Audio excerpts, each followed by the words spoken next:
Aqrar Xidmətlər Agentliyinin stendində bu il xüsusi canlanma müşahidə olunur. Agentlik fermerlərə yerində xidmət göstərən səyyar baytarlıq maşınlarını, laboratoriyaları və fumigasiya avadanlıqlarını nümayiş etdirir. Aqrar Xidmətlər Agentliyi ölkədə ilk dəfə olaraq səyyar baytarlıq xidmətini tətbiq etməyə başlayıb. Bu xidmət fermerlərimizə bir çox üstünlüklər verir. Səyyar xidmət maşınımız iki hissədən ibarətdir. Klinik hissə və texniki hissə. Ən ucqar kənddə belə çöl şəraitində, səhra şəraitində bütün növ cərrahi müdaxilələri, ultrasəs müayinələrini və steril qaydada təcili yardım xidmətlərini həyata keçirilir.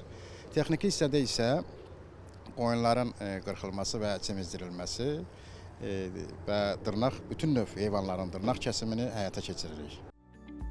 Sərgidə ziyarətçilər üçün süni intellekt əsaslı interaktiv güşə də təşkil edilib. Burada iştirakçılar süni intellektin verdiyi imkanlar əsasında fermer, laboratoriya mütəxəssisi, baytar və ya aqronom kimi vizual formada görünə bilərlər.